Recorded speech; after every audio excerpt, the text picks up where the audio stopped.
विश्व को जीतने वाले अलेक्जेंडर के घोड़े का नाम क्या था? अपने घोड़े के नाम पर एक शहर ही बना डाला अलेक्जेंडर ने।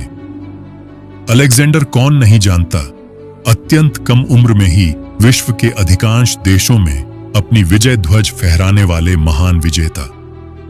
फारसी इसे सिकंदर कहते थे, जबकि अंग्रेज इसे अलेक्जेंडर कहते थे। ईसा पूर्व 356 में इसने जो महाकांपिंग का इतिहास रचा, वह आज भी विश्व को याद है।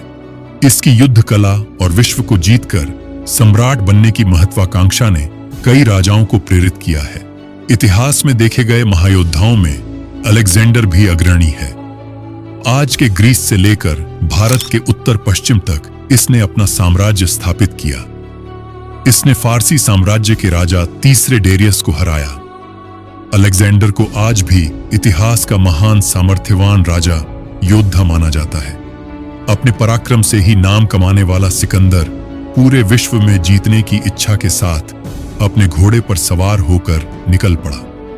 केवल अपने 20वें वर्ष में इसने ग्रीक साम्राज्य का प्रबंधन किया। 32 वर्ष की आयु में ग्रीस से लेकर भारत तक अपना विशाल साम्राज्य स्थापित किया और पूरी दुनिया को कहा कि मुझसे अधिक शक्तिशाली कोई और नहीं। यह सभी साम्राज्यों को अपने दिशा निर्देश में लाने के लिए सिकंदर के एक घोड़े ने उसके जीवन में महत्वपूर्ण भूमिका निभाई। कई युद्धों में भाग लेकर जीत का प्रमुख आधार बना। उसका नाम बुसिफालस था।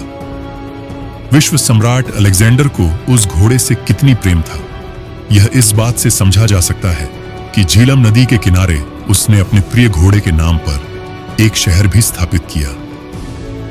एक बार एक युद्ध में अलेक्जेंडर के प्रिय घोड़े को विरोधियों ने पकड़ लिया था। इससे क्रोधित होकर अलेक्जेंडर ने धमकी दी कि यदि मेरे प्रिय बुसिफालस को छोड़ दिया नहीं गया तो मैं देश को तबाह कर दूंगा। तड़पते विरोधियों ने तुरंत उसके घोड़े को काला तोहफा के साथ लौटाया। अलेक्जेंडर और बुसिफालस एक दूसरे के साथी थे।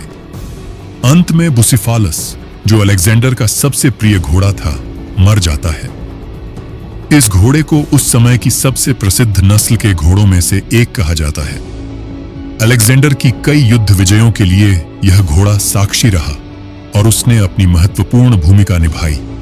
इसलिए अलेक्जेंडर ने कहा कि उसके प्रिय घोड़े का नाम हमेशा अमर रहना चाहिए। इसीलिए झीलम नदी के किनारे बुसिफालस नाम का शहर बनाया। लेकिन समय के साथ इस शहर का नाम कई तरीकों से पुकारा गया। 1932 में पुरातत्वज्ञ ऑरेल स्टेलिन के अनुसार आज की झीलम नदी के पास का आधुनिक शहर जलापुर शरीफ वही बुसिफालस शहर है।